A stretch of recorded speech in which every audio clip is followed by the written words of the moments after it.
Genetic testing होती क्या है?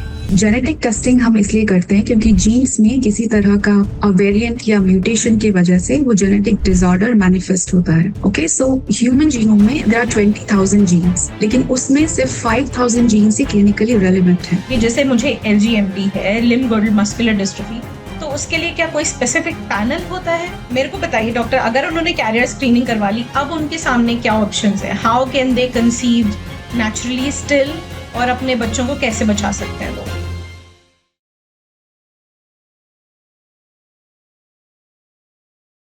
हाय फ्रेंड्स, सो आज हम इस टॉपिक के लिए इकट्ठे हुए हैं यहाँ पे, जो कि है जेनेटिक टेस्टिंग या जेनेटिक डिसऑर्डर। जब भी लोग इस वर्ड को सुनते हैं जेनेटिक डिसऑर्डर को, तो उनके दो रिएक्शंस होते हैं, एक डर और दूसरा सीक्रेसी। जनरली लोग ये भी नहीं समझते हैं कि जेनेटिक काउंसलिंग क्या होता है, जेनेटिक टेस्टिंग की स्टेजेस क्या होती हैं। तो आज हम इन सारी चीजों को अपने डॉक्टर अद्विति के साथ सिंप्लीफाई करेंगे, सिंपल लैंग्वेज में समझेंगे, आप सबके लिए इसको बहुत सिंपल बना देंगे। So today I'm being joined with Dr. Aditi Rangaraju. Aditi holds a PhD in human genetics with research expertise in hypertrophic cardiomyopathy. I know it's a tongue twister. She works as a clinical genomic scientist. She has extensive experience in variant analysis and interpretation of whole genome sequencing, particularly in critically ill infants and children with rare genetic disorders. So welcome Dr. Aditi Rangaraju. Thank you so much for joining us. But आज हम start करने से पहले सबसे पहले आपके बारे में जानना चाहते हैं कि आप अभी करंटली कहाँ पे हो, इंडिया में हो, यूएस में हो, आप क्या कर रही हो, और आपने इंडिया में क्या काम किया है, और अभी आप यूएस में क्या कर रही हो? Firstly, thank you so much, Ruchi, for having me here. And मैंने इंडिया में PhD ह्यूमन जेनेटिक्स किया है from Osmania university, and after that I worked for 2 years at Krishna institute of medical sciences, which is a hospital based in Hyderabad. And उसके बाद मैं US move हुई हूँ, and वहाँ पे I worked at a children's hospital Philadelphia for 5 years, and then I move to another university, and I have like mainly worked with rare disorders in critically ill infants, and also in kids who are like 3 to 4 years, but mainly the pediatric population. So Amazing. I mainly work on the whole genome sequencing, whole exome sequencing, and several other genetic testing, variant analysis and interpretation. Thank you. So doctor, इससे पहले कि हम start करें, and I just want to say thank you कि आपने मुझे खुद reach out किया, और आप खुद कंटेंट क्रिएट करते हो अपने चैनल पे। आप अवेयर करवाना चाहते हो लोगों को कि कैसे जेनेटिक डिसऑर्डर्स होते हैं, क्या जेनेटिक टेस्टिंग होती है। मुझे बताया था आपने कि आपने जेनेटिक काउंसलिंग भी करी है इंडिया में, and you have such an impressive record under your belt.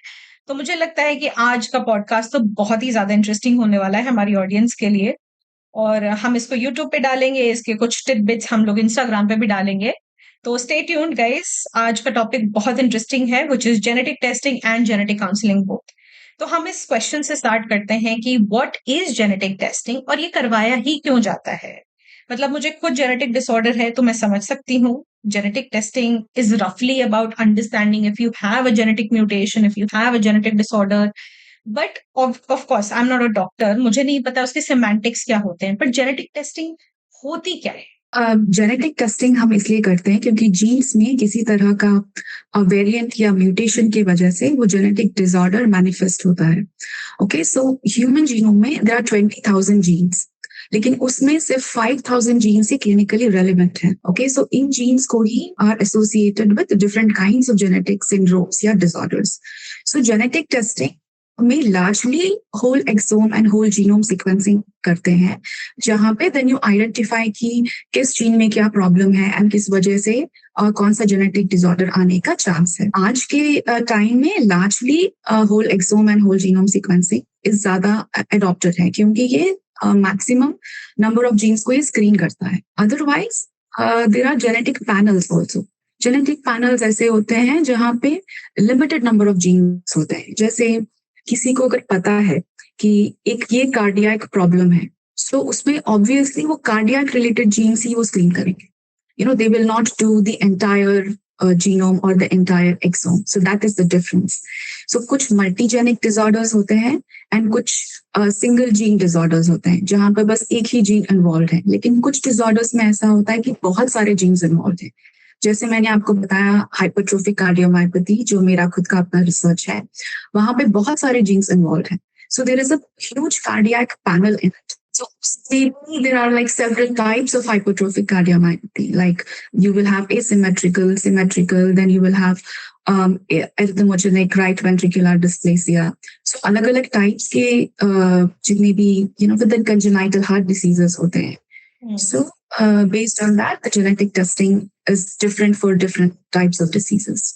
Okay, so अगर मैं इसको सिंप्लीफाई करूं तो होल एक्सोम सीक्वेंसिंग है, मतलब आप पूरी सारे जो जीन्स हैं 5000 जो आपने बताया उन सब की टेस्टिंग कर रहे हो। सो बेसिकली आप एक प्रॉपर डायग्नोसिस कर रहे हो थ्रू एंड थ्रू, कि आप सब कुछ जानने की कोशिश कर रहे हो कि बॉडी में मसल्स के साथ प्रॉब्लम है, हार्ट के साथ प्रॉब्लम है, कौन से ऑर्गन के साथ, कौन से एंजाइम, कौन से हार्मोन के साथ प्रॉब्लम है। बट अगर आप पैनल करते हो तो बेसिकली आप बॉडी का एक फंक्शन, एक पार्ट या फिर एक सेंसरी, कोई भी मतलब एक स्पेसिफिक फंक्शन को आप टेस्ट कर रहे हो। Am I correct? Correct, yes. जैसे अगर किसी को न्यूरो डेवलपमेंटल डिसऑर्डर्स हैं, तो सो उनको फोकस वहीं पर है, तो ये वही पैनल चूज करेंगे। But it depends upon the medical geneticist and the genetic counsellor also कि वो क्या चूज करना चाहते हैं। But I am saying that these options are available for different types of genetic test. Yes, and coming back to your question, whole exome में yes, हम लोग जो interpretation होता है, interpretation में उनके symptoms को जानना बहुत important है, because that is where the whole crux of analysis is centered. Let's go back to whole exome sequencing for a minute. अगर हम whole exome sequencing के लिए जा रहे हैं, मतलब हम सारे, मतलब जितने भी possible हैं, हम disorders के बारे में investigation चाहते हैं कि हमारी body में चल क्या रहा है, correct? तो क्या वो टेस्टिंग करने से पहले एज अ जेनेटिक साइंटिस्ट आप क्या फैमिली के बारे में, क्या क्या डिजीजेस हैं, उस इंसान को क्या फिजिकल प्रॉब्लम्स है, क्या सबके बारे में आप पहले जानोगे, उसके पैरेलल में स्क्रीनिंग होगी, कैसे होता है ये? या सो पहले एक रेफरल, जैसे I am based out in the lab, okay, I am not in a patient facing room. So usually क्या होता है, एक medical geneticist would get a referral to the lab, ठीक है। वो लोग सब उनका फैमिली हिस्ट्री, उनका पेडिग्री, उनको क्या सिम्टम्स है, न्यू बॉर्न बेबी हो सकता है या 3 year old या 4 year old, एनीबडी, तो उनका पूरा हिस्ट्री, फैमिली हिस्ट्री, उनकी पेडिग्री, ये सब हम लोगों को रेफर करते हैं to the lab. And from the lab side, what we do is we take the blood sample or the saliva sample, and then we isolate the DNA, and उस DNA को हम sequence करते हैं. This is called as short read parallel sequencing. तो इस sequencing के process से you are actually sequencing the whole genome or the whole exome, जिसमें सारी regions, जैसे coding region होता है, non coding regions होता है, तो genes के ना भी बहुत अलग अलग parts होते हैं कि किस part में क्या वेरिएंट है और उस वेरिएंट का क्या इंटरप्रिटेशन है और उसकी वजह से क्या इम्पैक्ट हो सकता है प्रोटीन के ऊपर। सो ये सारा जो साइंटिफिक एविडेंस है, साइंटिफिक लिटरेचर, ये सब स्टडी करके एंड देन उसका एनालिसिस एंड इंटरप्रिटेशन होता है। So that is when we give a report कि ये इस जीन में इस वेरिएंट की वजह से ये प्रॉब्लम है। सो exome and genome or genetic testing in general, it's सबका game is your variant analysis and interpretation. That is where it lies. Like this is from the lab perspective. Now from the genetic counseling perspective, अगर कोई variant pathogenic आता है, pathogenic मतलब इसकी वजह से this is like a high and red flag जैसे, you know, फिर होता है likely benign variants, मतलब ये common populations में हर जगह है, like this is, इससे कोई रिस्क नहीं है।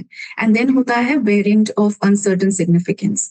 Uncertain significance is the main confusing area, क्योंकि यहाँ पे this is where is the area जहाँ पे interpretation is very important. Like how are you explaining this variant to the patient, like उनके लिए ये कितना इंपॉर्टेंट है।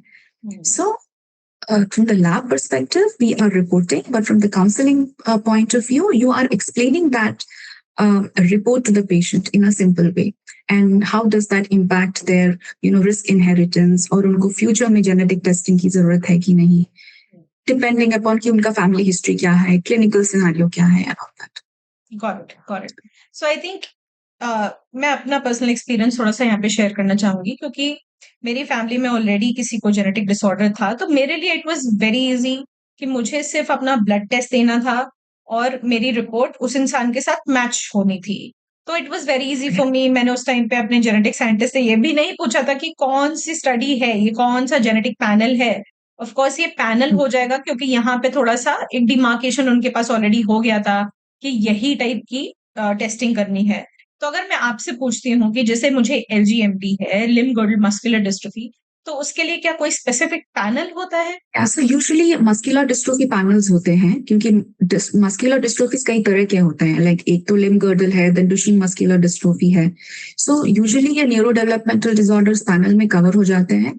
अदरवाइज जैसे आपके केस में आपको पता था because there was an indication, तो what you did was a targeted testing probably, correct. जैसे कि ऑलरेडी आपको पता है कि क्या है and what should be expected, so आपने वही वाला टेस्टिंग करवाया। बट किसी को अगर नहीं पता हो कि हुँ, क्या हो रहा है, तो हुँ, then that is when a little bit of investigation is required. तो उस केस में मेडिकल जेनेटिसिस्ट विल एडवाइज और the genetic counselor will advise कि क्या क्या जेनेटिक टेस्टिंग के ऑप्शंस हैं एंड हर जेनेटिक टेस्टिंग के क्या प्रोज एंड कॉन्स हैं। और अगर पॉजिटिव आया कि मतलब उसमें एबनॉर्मेलिटी निकली तो उसका क्या इम्पैक्ट है, और अगर नहीं भी आया तो then what are the next steps. Great, क्योंकि ग्रेट। जेनेटिक टेस्टिंग का जो डायग्नोस्टिक यील्ड है ना, even though we say genetic testing whole exome whole genome, और इसका जो डायग्नोस्टिक यील्ड है ये 25 to 30% ही है। So the other 75% है वो still there is a chance that it might be inconclusive or it can be negative. So in such cases, also that it is very important to get properly counseled and understand the situation of whatever the clinical situation they are going through. So doctor अगर मुझे ये properly समझ में आ रहा है तो आप ये बोल रहे हो कि 25 टू 30% टाइम्स या फिर उसका जो रिजल्ट आता है 25% टाइम्स वो प्रॉपर्ली कंक्लूसिव आता है कि मतलब डॉक्टर्स क्लियरली इंटरप्रेट कर सकते हैं कि एग्जैक्टली क्या डिसऑर्डर है या हो सकता है फ्यूचर में। हो बट सकता है। करेक्ट। 75% टाइम्स जो है वो हो सकता है कि ओवरलैपिंग रिजल्ट्स आए या फिर यस। इनकंक्लूसिव आए कि मतलब डॉक्टर्स पूरी तरीके साफ-साफ नहीं बोल सकते, पिन पॉइंट नहीं कर सकते कि यही डिसऑर्डर है। हाँ, यही डिसऑर्डर है। इट इज बिकॉज जैसे मैंने आपको बताया ना कि 20,000 जीन्स हैं, उसमें अभी सिर्फ 5,000 जीन्स के ऊपर ही रिसर्च हुआ है and we have the clinical evidence and the scientific evidence. जो बाकी के जीन्स हैं तो those are still kind of called as disease unknown genes. So उस पे भी काफी रिसर्च हो रहा है एंड अभी जो नेक्स्ट टेक्नोलॉजी आएगी लॉन्ग रीड सीक्वेंसिंग एंड उसमें वी आर वेरी होपफुल कि और बहुत ज्यादा डेटा बाहर आए एंड फंक्शनल स्टडीज होते हैं, देन और ज्यादा kind of basic science research होता है। सो ये सब कंबाइन करके like I am hopeful that more and more genes are kind of getting disease associated. So मुझे लगता है अब मुझे समझ में आ रहा है, जब मुझे लोग रीच आउट करते हैं इंस्टाग्राम पे और वो अपने ही डायग्नोसिस में कंफ्यूज्ड होते हैं बिकॉज़ डॉक्टर्स कभी-कभी 2-3 चीज़ें लिखते हैं उनके डायग्नोसिस पे और बोलते हैं ये शायद नहीं है, ये शायद है। और उनको बोलते हैं कि फर्दर टेस्ट करवाओ आप, राइट? तो दे आर ऑलवेज एडवाइस ऐसा नहीं है कि आपने एक बार अपना ब्लड टेस्ट दे दिया या एक बार आपने अपना सलाइवा टेस्ट करवा दिया और आपका जो रिजल्ट आएगा आप ये नहीं कह सकते हो कि पूरी तरीके से आपको पता चल जाएगा। हो सकता है कि फर्दर स्टडीज की ज़रूरत पड़े, correct? Correct. Yes. So usually reanalysis करके एक वर्ड होता है, लाइक विच मीन्स दैट आपने एक बार जेनेटिक टेस्टिंग करवाया, से फॉर एग्जांपल कुछ नहीं पता चला उसमें, ठीक है, सिम्टम्स तो बहुत स्ट्रांग है बट नेगेटिव निकला। सो ऐसे सिचुएशंस में उनको एडवाइस किया जाता है कि 1-2 साल के बाद में we will reanalyze the whole exam, meaning कि और कुछ जीन्स आए हैं क्या जिसके ऊपर रिसर्च आया हुआ है, या कभी कभी ऐसा होता है कि कुछ रिसर्च ग्रुप्स होते हैं जो स्पेसिफिक डिसऑर्डर के ऊपर ही काम करते हैं। सो देर इज अ पॉसिबिलिटी कि उनको रेफर कर सकते हैं, क्योंकि by the time the research paper comes out and it is adapted into a clinical scenario, it will take a little bit lag, but research लोगों को बहुत पहले पता चल जाता है कि ये जीन्स पे फोकस कर सकते हैं। आई थिंक हम लोग थोड़ा ज्यादा टेक्निकल चले गए हैं, बिकॉज कभी कभी मैं भी ज्यादा इंटरेस्टेड और क्यूरियस हो जाती हूँ। तो अब हम लोग ऐसे क्वेश्चन पे जाते हैं जिसके लिए बहुत सारे new parents might be interested to know this. एक टर्म मैंने सुना है, न्यूबॉर्न स्क्रीनिंग, और इंडिया में अभी इतना Yeah, नहीं हो रहा है newborn screening, but I know कि right. अमेरिका में in most of the states ये मैंडेटेड है और ये काफी सालों से होता चला आ रहा है। तो आप न्यूबॉर्न स्क्रीनिंग के Yeah, बारे में कुछ बताएंगे क्या? yeah, sure. So, newborn screening is, I think, very, very important. So, ये usually a baby के born होने के 24 to 48 hours के अंदर किया जाता है. Okay? So, newborn screening में basically सारे inborn errors of metabolism, ये basically autosomal recessive disorders होते हैं, जहाँ पे usually consanguineous, मतलब जैसे endogamous या consanguineous या close relative marriages में इसमें इसके होने का chances बहुत high है. ओके, ऑटिज्मल रेसेसिव डिसऑर्डर्स बोलते हैं, जिसमें 1 in 25% ऑफ चांस होता है इसके मैनिफेस्ट होने का. सो न्यू बॉर्न स्क्रीनिंग में ये सारे disorders, inborn errors of metabolism, hearing loss and you know like lysosomal storage disorders होते हैं, एंड ये सारे they are all covered. So newborn screening से क्या होता है कि these are actionable. You know जी जी मैंने जो एरर्स ऑफ मेटाबॉलिज्म बोला है, ये metabolism, okay, I just little bit of explain it little bit. जैसे हम लोग whatever that milk that baby is taking, वो कन्वर्ट होना चाहिए एनर्जी में, करेक्ट? जैसे फैट्स हो गए, योर प्रोटीन्स आ गए, योर एंजाइम, ये सारे डाइजेस्ट होने चाहिए. सो मेटाबॉलिज्म डिसऑर्डर्स में क्या होता है, ये डाइ नहीं होता.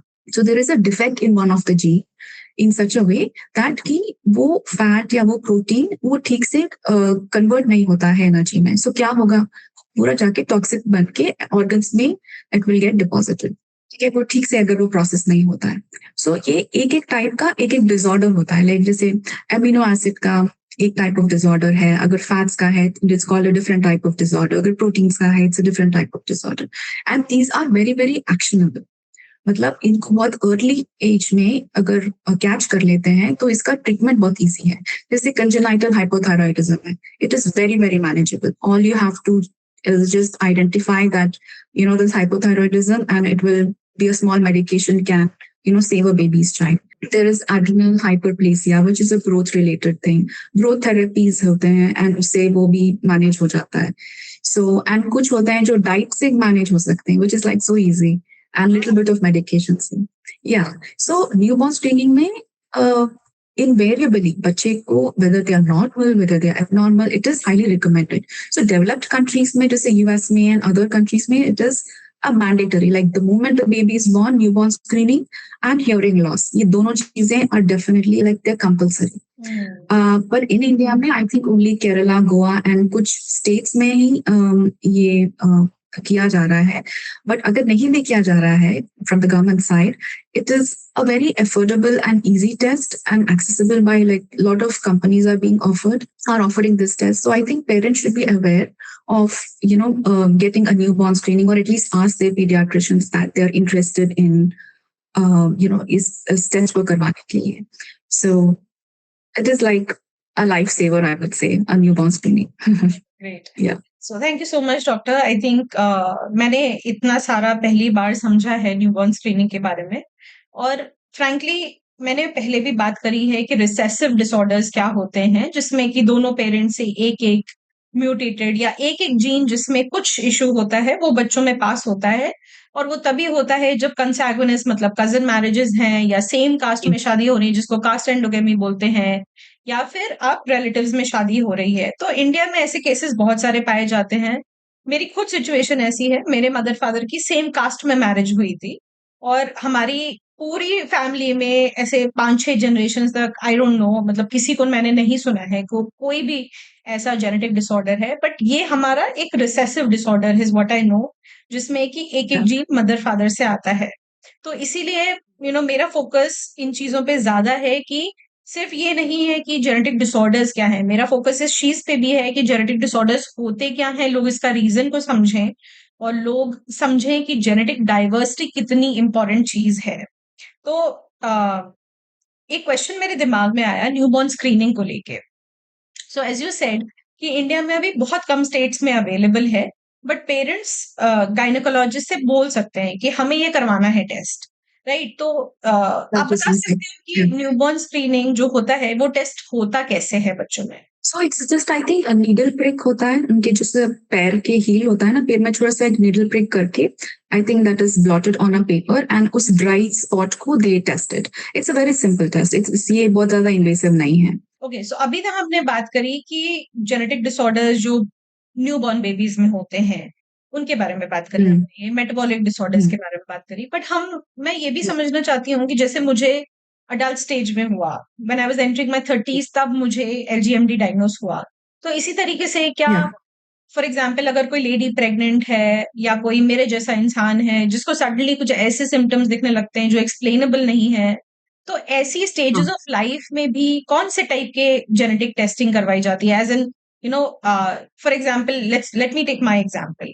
ठीक है, कि फॉर एग्जाम्पल अगर मेरी फैमिली में कोई रिपोर्ट नहीं होती, कोई जेनेटिक टेस्टिंग नहीं हुई होती मेरे से पहले, तो मुझे नहीं पता होता कि मेरे साथ क्या चल रहा है, राइट? मेरे को सीढ़ी चढ़ने में दिक्कत हो रही है, मेरे को जमीन से उठने में दिक्कत हो रही है, चेयर से उठने में दिक्कत हो रही है, बट सबको ये बोलेगा कमजोरी है, मे बी आप प्रोटीन खाओ या फिर आप एक्सरसाइज करो, तो लोगों को नहीं समझ में आएगा। और जनरली हम जैसे लोग डॉक्टर के पास भी आसानी से नहीं पहुंचते हैं, अपनी खुद की जिंदगी में बिजी रहते हैं, तो ऐसे में क्या पॉइंट ऑफ रेफरेंसेस होते हैं डॉक्टर्स के थ्रू जिससे कि इंसान एक्चुअली एक प्रॉपर जेनेटिक गाइडेंस मिल सकती है उस इंसान को? वो कैसे होता है, प्रोसेस क्या होता है? सो आपने ये जो बताया ना अभी कि बहुत कॉमन सिम्टम्स हैं एंड थ्योरी मिसलीडिंग है, तो यूजुअली डॉक्टर्स इसको क्लिनिकल डायग्नोस्टिक ओडीसी बोलते हैं. जैसे कि पता नहीं चलता है कि एग्जैक्टली क्लिनिकल डायग्नोसिस क्या है. At that point I think a genetic disorder is suspected. So it also depends upon कि उनका फैमिली हिस्ट्री क्या है, उनको सिम्टम्स अभी क्या हो रहे हैं, एंड उस हिसाब से they can anybody like who is going through this वो मेडिकल जेनेटिसिस्ट से मिल सकते हैं टू अंडरस्टैंड कि उनके साथ में हो क्या रहा है, and वो उनको देन जेनेटिक टेस्टिंग ऑफर करेंगे and then pros and cons बताएंगे and then obviously genetic counsellor भी मिलते हैं. So this medical geneticist and genetic counsellor they are the main people for handling genetic disorders. So आप बोल रहे हो कि ये दो अलग एंटिटीज हैं, जेनेटिस्ट एक अलग पर्सन है और जेनेटिक मेडिकल काउंसलर जेनेटिसिस्ट. एक अलग पर्सन है। तो this brings me to my next question eventually कि जेनेटिक काउंसलर एग्जैक्टली क्या रोल प्ले करते हैं हमारे जैसे पेशेंट्स के लिए? सो जेनेटिक काउंसलर्स आपको जेनेटिक टेस्ट का मतलब समझाते हैं. They give you the emotional support and they also explain you कि इसका इम्पैक्ट अभी फ्यूचर जनरेशन्स में क्या होगा, जिसको बोलते हैं रिस्क असेसमेंट या risk inheritance assessment. And then अगर कोई लेडी अगर नेक्स्ट टाइम प्रेग्नेंट होना चाहती है, अगर उनका फर्स्ट चाइल्ड में सपोज डाउन सिंड्रोम है या ऑटिज्म है, and if she wants to go for the next pregnancy, then genetic counsellor उनको हेल्प करता है कि आप अपने नेक्स्ट प्रेगनेंसी के अर्ली स्टेजेस में ही ये टेस्ट करवाना जरूरी है, ये कैरियर टेस्टिंग करवा लो, या नहीं तो प्रीनेटल टेस्टिंग जरूरी है. So in likewise they can guide them कि क्या क्या उनको अलग अलग स्टेजेस में they will be supported emotionally and test wise. This is very interesting. मतलब मैंने एक टेस्ट का नाम सुना था, एमनियोसेंटेसिस करके एक टेस्ट होता है। तो मुझे इतना पता है कि जब विमेन प्रेग्नेंट होती हैं तो वो ये टेस्ट करवा सकती है, और एमनियोसेंटेसिस में मतलब डॉक्टर्स जनरली डायग्नोस कर सकते हैं अगर बच्चे को कोई एबनॉर्मैलिटी है कि नहीं। बट क्या आप मुझे थोड़ा सा और बता सकते हो कि एमनियोसेंटेसिस कौन से मंथ में होता है, रिस्की है या नहीं, और इसमें क्या क्या चीजें टेस्ट करी जाती हैं एमनियोसेंटेसिस में? ओके, सो एमनियोसेंटेसिस से पहले वाले स्टेप में जाएंगे हम लोग. से फॉर एग्जांपल एक लेडी प्रेग्नेंट है, ठीक है, एंड उसका कोई प्रीवियस हिस्ट्री नहीं है, या नहीं तो nothing, just normal pregnant. Okay, so what will she do? She will actually go to a gynaecologist and उसका फर्स्ट स्टेप होगा ये ड्यूअल मार्कर टेस्ट, वो जो इनिशियल स्टेजेस ऑफ प्रेगनेंसी में करते हैं. तो उसके बाद में है एनआईपीटी. एनआईपीटी मतलब नॉन इन्वेसिव प्रीनेटल टेस्टिंग. तो ये एक स्क्रीनिंग प्रोसेस है. जैसे न्यूबॉर्न स्क्रीनिंग एक न्यूबॉर्न बेबी के लिए होता है ना, ऐसे एक प्रेग्नेंट लेडी के लिए एनआईपीटी होता है. This is non invasive prenatal testing. So इसमें सारे जेनेटिक डिसऑर्डर्स को स्क्रीन किया जाता है. It's a screening, it's not a diagnostic test. Remember, you have to remember that it's just a screening. It is showing you whether they have a risk of having a abnormal child or not. It's just estimating a risk. ये risk जब high होता है and then उसके बाद में the gynecologist may refer for amniocentesis if required, or if not, then ultrasound से उनको और थोड़ा सा डीपली स्कैन कर सकते हैं. So, and then there is chorionic villus sampling, which is CVS, which is also done at early stages of like 10 to I think 13 weeks. And उसके बाद में amniocentesis is little later. So amniocentesis में जो fetal DNA है maternal blood में घूमता रहता है, तो उस fetal DNA को टेस्ट करते हैं कि इसमें कुछ abnormality है कि नहीं. So वो डायग्नोसिस टेस्ट है. तो ये जो आपने बोला कि एमनियोसेंटेसिस में एक नीडल इंसर्ट करके, तो क्या एमनियोटिक सैक जो होता है उसमें से फ्लूइड निकाल के? Yes, that is done under the gynecologist supervision. So इसमें after that the result will come to the genetic counselor for further analysis. तो वहां पे gynecologist is involved. सो आपको समझना पड़ेगा ये सोली एक जेनेटिक काउंसलर का काम नहीं है. इसमें मेडिकल जेनेटिसिस्ट इन्वॉल्व है, पीडियाट्रिशियंस इन्वॉल्व है. There is like a whole system, and फिर देन जेनेटिक काउंसलर्स आते हैं. So this is like a group of 3 to 4 people who will help a person identify कि क्या प्रॉब्लम चल रहा है. So I will want to share something. मुझे अभी एक लेडी ने रीच आउट किया था इंस्टाग्राम पे, and she wanted me to talk about DMD, Duchenne muscular dystrophy, which happens in children. और वो भी मसल वेस्टिंग डिसऑर्डर जैसे हमारा है कि मसल वेस्ट होती है टाइम के साथ, बट बच्चों में वो बहुत अग्रेसिव होता है, स्पेशली लड़कों में होता है क्योंकि एक्स लिंक्ड है वो. तो बट उन्होंने बहुत ही अच्छी बात बताई इसके बारे में मुझे, क्योंकि उनकी फैमिली में किसी को भी डीएमडी नहीं है, बट उन्होंने प्रोएक्टिवली अपनी प्रेगनेंसी से पहले जेनेटिक टेस्टिंग मतलब कैरियर स्क्रीनिंग करवाई कि दोनों मदर फादर को कौन कौन से टाइप के म्यूटेशंस हैं, और तब उनको पता चला कि उनको डीएमडी के कैरियर है वो लेडी. तो उन्होंने मुझे रीच आउट किया, उन्होंने मेरे को ढूंढा और फिर बोला कि आप प्लीज इस स्टोरी को शेयर कीजिए. And I was so thrilled to hear कि लोग एक्चुअली प्रोएक्टिवली कैरियर स्क्रीनिंग करवा रहे हैं अपनी. और मतलब so good. और मेरे को बताइए डॉक्टर, अगर उन्होंने कैरियर स्क्रीनिंग करवा ली, अब उनके सामने क्या ऑप्शंस है? How can they conceive naturally still, और अपने बच्चों को कैसे बचा सकते हैं वो कैरियर तो हैं, बट इसके बाद में I think they can visit a genetic counsellor. And उसके बाद में I think there are some options, जैसे आईवीएफ है. सो आईवीएफ से पहले भी they do a pre-implantation genetic diagnosis बोलते हैं. Like उन embryos में भी check करते हैं whether that embryo has this mutation or not, like this variant है कि नहीं. So there are options, like but the important thing is she was proactive, कि she now is informed and know what to do next. So that's really good. Yeah. So carrier screening is also a very important genetic test. Like एक तो है जो मैंने आपको बताया, whole exome and whole genome, जहाँ पे symptoms manifest होने के बाद में you are kind of investigating. लेकिन इससे भी proactive step है, क्योंकि genetic disorder का एक ही solution है prevention. Okay, so how will you prevent it? The first thing is premarital genetic counselling. कि अगर आप किसी क्लोज फैमिलीज में या ऐसे फाउंडर म्यूटेशंस वाले कम्युनिटीज में अगर क्लोज रिश्तेदार में अगर शादी कर रहे हो, तो देन प्री मैरिटल, शादी से ही पहले जेनेटिक स्क्रीनिंग करना जरूरी है. एंड उसके बाद में the next step would be obviously like during pregnancy की कैरियर स्क्रीनिंग कर सकते हैं. एंड देन ड्यूरिंग प्रेगनेंसी भी कर सकते हैं, like as I told you, like amniocentesis, and after the child is born, the newborn screening. So आपके पास में 3 stages हैं जहाँ पे early detection से early manage हो सकता है, and ये अगर ये भी bypass हो गया, अगर नहीं हुआ तो then obviously by 3 or 4 years कुछ ना कुछ symptom दिखेगा, अगर वो early onset है तो जल्दी manifest होता है. but कुछ होते हैं जो adult onset होते हैं, and कुछ multifactorial disorders होते हैं, like genetic mutation तो है but वो manifest नहीं होगा. So यहाँ पर 2 जेनेटिक्स के कॉन्सेप्ट आते हैं, which is called as incomplete penetrance and variable expressivity. So incomplete penetrance मतलब म्यूटेशन होता है बट वो मैनिफेस्ट नहीं होगा, ओह! उसमें काफी ज्यादा एपिजेनेटिक इन्फ्लुएंस होता है एंड मॉडिफायर जीन्स होते हैं। सो उसकी वजह से, और होगा भी तो वेरी माइल्ड सिम्टम्स होंगे, उनको पता ही नहीं चलेगा कि ऐसा कुछ हुआ है। बट वो नेक्स्ट जनरेशन में जब आएगा तब वो एकदम बड़ा मैनिफेस्ट करेगा।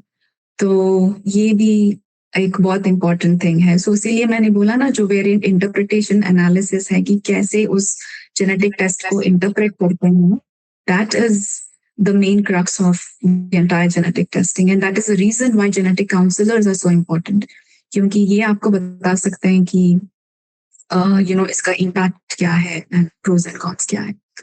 एंड कुछ केसेस में ऐसा होता है कि parents are normal but still the baby is born abnormal.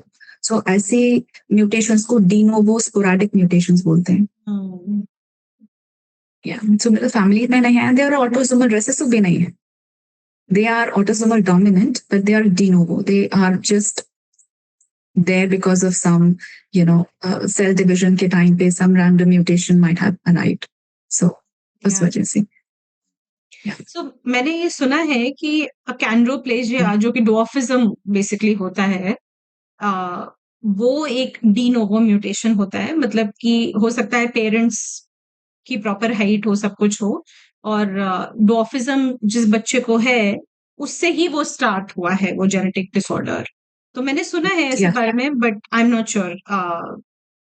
M I correct So, over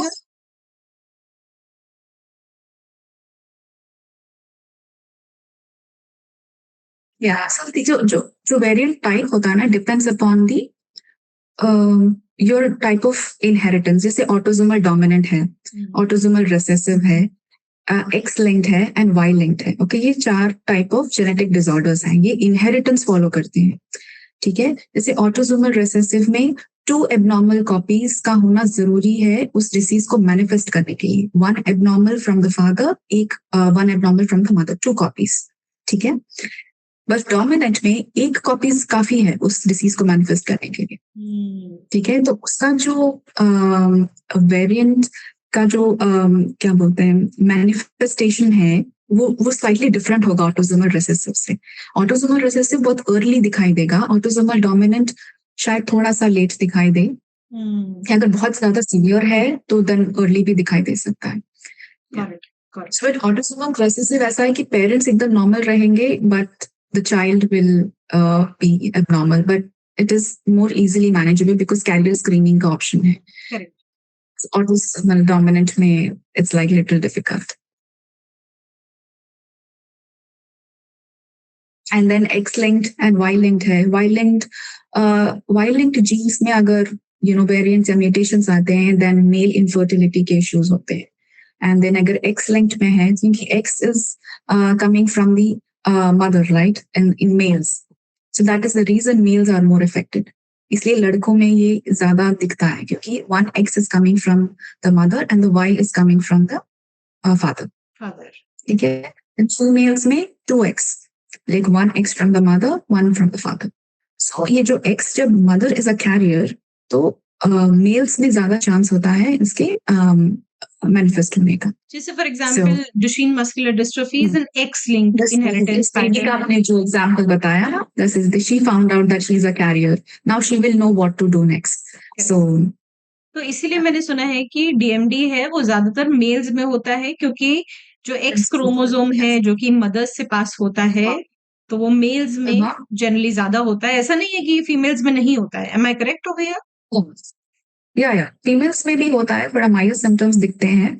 females में क्यों नहीं होता है? क्योंकि जो 2 एक्स मैंने आपको बताया ना, उसमें there is a process called X chromosome inactivation. So nature का एक प्रोसेस है, जैसे 2 एक्स में एक को वो इनएक्टिवेट कर देता है रैंडमली। सो अब उस रैंडमनेस में कौन सा एक्स में निकला वो variants we don't know. So that is the reason sometimes it is it's a chance. So X-linked maybe, yeah, females are like sometimes mild symptoms or no symptoms. So like that. So yeah, different disorders, different variant spectrums. So ye sare, that's why it's layered. It's never straightforward in genetics. कभी-कभी सुनने में ना इतना complex लगता है और मतलब आप जैसे डॉक्टर्स उसको सिंप्लीफाई करते हैं, हम जैसे कंटेंट क्रिएटर्स भी कोशिश करते हैं, बट फिर भी मुझे लगता है कि there is so much for us to understand कि जेनेटिक्स जो स्पेशली इनहेरिटेंस हुआ या पॉपुलेशन जेनेटिक्स हुआ कि कौन से पॉपुलेशन के सेक्शन में कौन से टाइप के जेनेटिक डिसऑर्डर्स देखे जा रहे हैं। तो ये जो स्टडीज़ हैं, ये जो रिसर्चेज़ हैं, ये बहुत मतलब इंटरेस्टिंग भी हैं और अगर हमने इनकी अवेयरनेस नहीं क्रिएट करी तो आई थिंक जैसे इंडिया की पॉपुलेशन बढ़ रही है स्पेशली आई थिंक अगर ये अवेयरनेस क्रिएट नहीं करी तो हो सकता है कि आने वाले 40-50 सालों में ये चीजें बढ़ें राइट तो इसीलिए I think it's very important to talk about these things So Indian population में कंsanguineous मैरिजेस बहुत कॉमन है, राइट? लाइक साउथ में भी, नॉर्थ में भी, क्लोज रिलेटिव्स में भी, एंड उस वजह से ही ऑटोसोमल रिसेसिव डिसऑर्डर्स के मैनिफेस्ट होने का चांस भी बहुत हाई है. सो एंड बिकॉज वो क्लोज मैरिजेस में वो जेनेटिक पूल डाइवर्स ही नहीं होता है, वो वहीं पे घूमता रहता है जेनेटिक म्यूटेशन. तो कोई जेनेटिक म्यूटेशन अगर एक ही कम्युनिटी में डेंसली अगर हो रहा है तो उसको बोलते हैं फाउंडर म्यूटेशंस.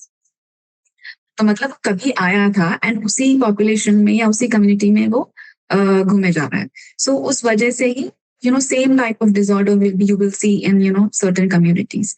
जैसे beta thalassaemia is very common in India, sickle cell anaemia is common, then G6PD deficiency होता है, like glucose 6 phosphate deficiency is an excellent condition. ये ट्राइबल पॉपुलेशंस में बहुत कॉमन है. ओके. एंड फिर कुछ अग्रवाल कम्युनिटीज में लिम्बल गर्डल डिस्ट्रोफी ये कॉमन है. एंड गुजराती पॉपुलेशन में mucopolysaccharidosis it's a lysosomal storage disorder, ये कॉमन है. एंड देन साउथ में अगर आप आओ तो रेड्डी पॉपुलेशन में एंकाइलोसिस स्पॉन्डिलाइसिस, ये एक इन्फ्लेमेटरी आर्थराइटिस है, ये काफी कॉमन है. सो हर छोटे छोटे पॉपुलेशंस में जहाँ पे consanguineous marriages, endogamous marriages, वहाँ पे there's a lot of research coming out जहाँ पे founder mutations पाए जाते हैं. So that is the reason carrier screening is very important. Carrier screening and newborn screening. Yes. And premarital genetic counseling कि अगर close में शादी हो रहा है तो because informed रहना, aware रहना ही prevention है, otherwise yeah. I know we talked about a lot of things कि कैरियर स्क्रीनिंग करनी चाहिए, प्री मैरिटल स्क्रीनिंग करनी चाहिए, प्रेगनेंसी के टाइम पे स्क्रीनिंग कर सकते हो आप, सॉरी प्रेगनेंसी के टाइम स्क्रीनिंग कर सकते हो, टेस्टिंग नहीं स्क्रीनिंग कर सकते हो. फिर उसके बाद and then followed by testing if required. Yes amniocentesis से आप टेस्टिंग कर सकते हो, फिर एंटीनेटल टेस्टिंग या न्यूबॉर्न स्क्रीनिंग कर सकते हो. तो बहुत सारे तरीके हैं, प्लस आईवीएफ भी है जिसमें कि आईवीएफ में लैब में ही अगर एम्ब्रियो में कुछ परेशानी है तो वो लैब में ही उसको एम्ब्रियो को डिस्कार्ड कर दिया जाता है, सिर्फ हेल्दी एम्ब्रियोस को ही मतलब इम्प्लांट किया जाता है. करेक्ट. तो इतने सारे स्टेप्स इन्वॉल्व हैं हमारी टेस्टिंग स्टेजेस में, बट अभी भी लोगों के दिमाग में सिर्फ एक प्रॉब्लम रहती है, वो है मनी. कितना एक्सपेंसिव है इंडिया में, कितना नॉलेज है कि कहाँ पे एक्सपेंसिव कम है, कहाँ पे अफोर्डेबल है, कौन सा पैनल करवाना है. और जितना मैंने रिसर्च किया है, होल एक्सोम सीक्वेंसिंग टेस्ट का समवेयर अराउंड 50,000 लगता है इंडिया में, जहां तक मुझे आइडिया है. बट अगर आप 50,000 टेस्ट एक बार करवा के अगर आपको कुछ हाई रिस्क कुछ पता चलता है राइट, और अगर आप फर्दर स्टडीज करवा के अगर आप पता लगा सकते हो कि हम अपनी फ्यूचर जनरेशन को कैसे सेव कर सकते हैं, तो why not. 50,000 is very less compare to the amount of money जो मैं हर महीने अपनी बॉडी के ऊपर खर्च कर रही हूँ currently, I would say. But what is your message to your audience? My message is, see, knowledge is power in this case में, okay? And prevention is the only way to avoid genetic disorders. So exome sequencing तो फिर भी बहुत बाद में आता है, लेकिन उससे भी पहले आता है carrier screening and newborn screening, जो फिर भी बहुत affordable है. It's not as expensive as what exome sequencing is. So अगर उस stage में ही अगर लोग proactive होकर, अपना फैमिली हिस्ट्री को जाने और रीच आउट करे जेनेटिक काउंसलर्स को या मेडिकल जेनेटिसिस्ट को कि उनको जरूरत है भी कि नहीं. हम तो it's like not everybody's situation is the same. हर किसी का situation एक जैसा नहीं होता है. तो उनको जरूरत है भी कि नहीं जेनेटिक टेस्टिंग की, और अगर हो तो कौन से स्टेज पे जरूरी है या अभी है कि नहीं, and pros and cons. So I think reaching out to medical geneticist, genetic counselor is very important.